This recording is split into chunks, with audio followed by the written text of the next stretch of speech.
Hi there, everybody. Good morning. I hope you are well. I hope everything is going well for you.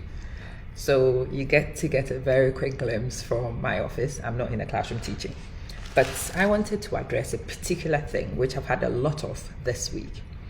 I came across a particular video on, no, it wasn't a video, it was a post on Tell It Moms, I think it was.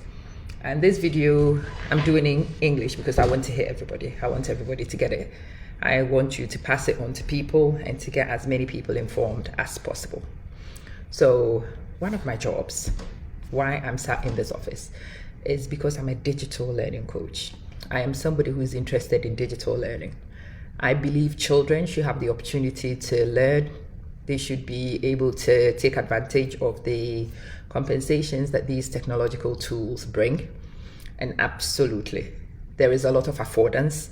There is a lot of support. There is a lot of learning that can be done on some of these babies that everybody is peddling now. iPad, tablet, whatever. But listen, it's a trap too. There is a catch. There is something which is a big difference between the people who are able to make these technologies work for them and the people who allow these technologies to also hold their kids back because they can do. It's a double-edged sword.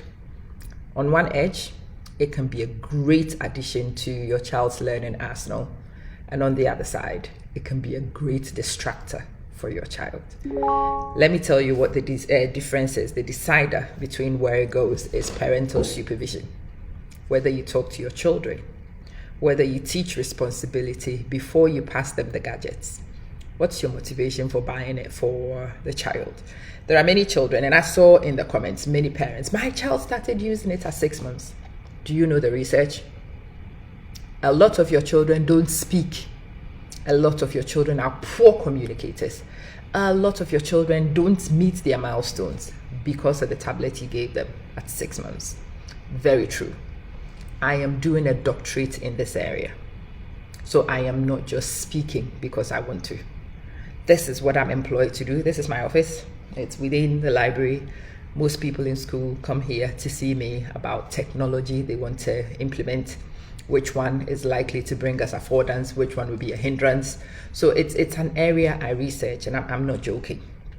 There are many children who don't hit milestones because the parents have replaced parenting with these tools. There are a lot of children who are antisocial because of these things. There are a lot of children who are developmentally delayed because of these things. It is not the iPad. It is what you have on the iPad. The tablet itself cannot be used to learn. The tablet is just a tool. The resources you have on the tablet, the supervision you give whilst the resources are being used, the teaching input you add on top of the resources, that's what makes the difference. There is no 6-year-old who will tell me right now that they do need an iPad to learn. What exactly are they learning? Are they reading? If they are reading RAS Kids or whatever else, a lot of them are web-based. A parent's phone can do it. Yeah. An internet-enabled smart TV can do it. You can have the child read from a laptop. From anything which connects to the internet, you can get RAS Kids to work. A child on RAS Kids is doing literacy work. A child on an iPad often is playing games. And the funny thing is the games that the children play, even the ones that look like it might be educational, are substitutes, usually cheap substitutes, if the research is not sound. If your child's teacher has given them work to do here, this could be an enabler. Sometimes the camera here allows the children to connect to classrooms and get interactive, synchronous teaching, even with distance learning. Absolutely. Absolutely. Sometimes you can put on here what you can do on an exercise book. Definitely. You might be able to watch videos here. I get it. I know what these tools are used for. But to be honest, these tools are best in the hands of children who have been prepped, children who are closely monitored, children who are self-regulated. Go and look up self-regulated learners.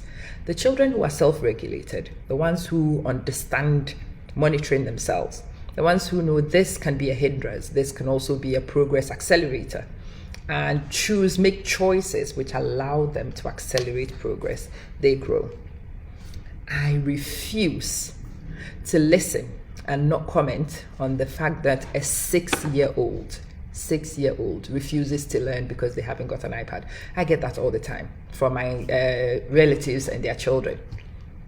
Auntie, I need a laptop. What for? You are in secondary school. What would you use a laptop for? Do you type up your assignment? No, auntie. Okay. Do your teachers teach via Teams? No, auntie. Auntie, we will research. What exactly would you research? Which website would you be going on? With which internet? Most of the time, a lot of parents have been blackmailed by children, especially with the laptops and now with the tablets. Your children cannot learn because they don't have a laptop. Rolex. Nonsense. It helps. It's a good substitute. It can enhance learning, but learning can still happen without them. And in fact, with them, children should be supervised more closely so that these things and the places it can take your children, the things it can bring to the table, do not distract your children and remove them from the very learning that you were hoping to enhance. I am an adult. I pick my laptop all the time to work. Guess what? Facebook pops up and I'm on Facebook checking for hours. 4 hours. Waste of time. Not productive because of Facebook. Oh yes. And I'm an adult. There are many children who are self-regulated who will tell you themselves honestly, Miss, is there something I do need to do on the iPad today?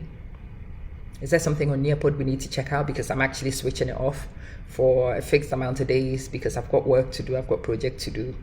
I'm like, yeah. These are children, adults-like children. I teach secondary school. These are adult-like children who know. And this is me, an adult. I'm a fee-paying student, self-funded. It hits me hard, but I can be distracted by some of these things instead of working. How much more a 6-year-old? Let me tell you one of the biggest reasons that I admonish parents not to buy these things unsupervised for your children is a thing called oracy. So most of you do know literacy is important because you've heard it all the time.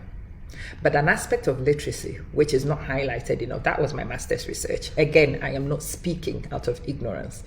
This is what got me my master's degree. Oracy in science. Well, it can be applied in many things. The ability for children to think. Majority of children can do that. That ability to translate what you are thinking here and to get it out so that it actually makes sense. Difficult. That is one of the discriminators between children who are rote learners and the children who really have understood. But for children to become orate, for the children actually to become competent speakers, they need practice. Practice. And practice comes because they get opportunities to speak to other people. This thing, there's a whole research on it, is stopping children from talking to people. This thing has created out of majority of us recluses. For us adults, we already formed. But even then, it's a problem. Now, fancy that in a child who's not formed yet, who hasn't learned how to communicate yet. Tika-taka conversation is now lost on a lot of children. People don't know how to communicate because of this thing. So should your 6-year-old have a tablet? Should she? Is that the only way she can learn? Really? Should your 6-year-old be speaking to people? If you somehow can use this to tap into programs which allow your 6-year-old to be presenting and to be interacting with people, to have oral discussions, to mimic people who are better speakers, blah, de, blah, de, blah, then you understand how this thing works. Go right ahead, give it to any child of yours. If you are an ordinary abuntawa who wants to show that you have money, who wants to fit in with the Joneses, who thinks that this is the next social thing, it's a status symbol, every child should have it, mistake. And especially to people like the person who made this original post, she can't afford it, but she feels like her 6-year-old is blackmailing her to buy one for. We need to have a lot of conversations about parenting. We do. There are a lot of truths we need to talk about. There are a lot of things that we need to highlight and signposts. Giving in to the child, trying to meet a need, well, a want that you can't even afford, wanting to go on public platforms to beg because a child says they want something that they don't particularly need. And even if your child needs it and you don't have it, you should not be afraid to say to your kid, I don't have it. This morning on my way here, my daughter says, Mom, can I have a new phone? Like, say that again. Mom, oh, may I have a new phone? First question was, Leish. Mom, the battery in my old one is, and I know it's true, the battery doesn't work. So now she's actually practically stopped using her phone. Well, I'm not actually heartbroken about it. But anyway, that's a story for another day. So I said to the kid, listen, you know this is April, right? You know this is a school fee month, right? She said, yes. You know no phone is happening this month, right? She said, yes. You know it might not even happen in May. She said, yes.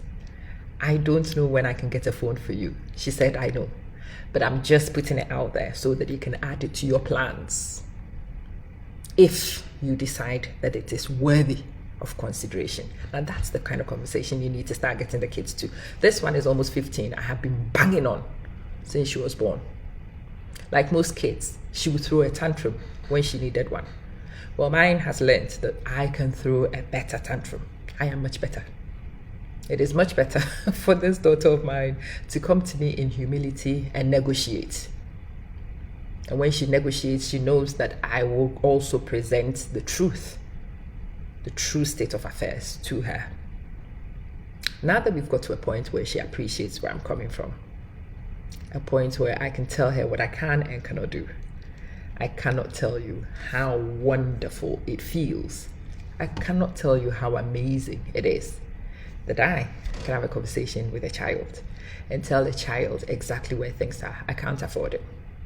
I can afford it, but I can't prioritize it. I cannot justify it. It doesn't make sense to me. And if it doesn't make sense to you, you don't be too afraid to tell your child. No is a word your children should hear too, okay? You don't do everything and buy everything for them because you don't want to break their heart. Well, somebody will break their heart at some point. What you want to do is to break your heart with insignificant things, small things that don't kill her, don't threaten her survival. No, darling, you can't go to the park right now. Nobody will die instantaneously. But it introduces your daughter to the word no. It introduces to your daughter, your son, the concept of wait. Let me consider it, because that's how the world works. It's not everything they want that will be granted. You can't prevent all their tears. And in fact, if you don't let your children learn to cry over the small things, they will be devastated by the big things that will happen, because the big things will happen in this life. My name is Amma. I have a lesson in 4 minutes. It's a video I want to continue, but unfortunately, I've got to go. Catch you soon.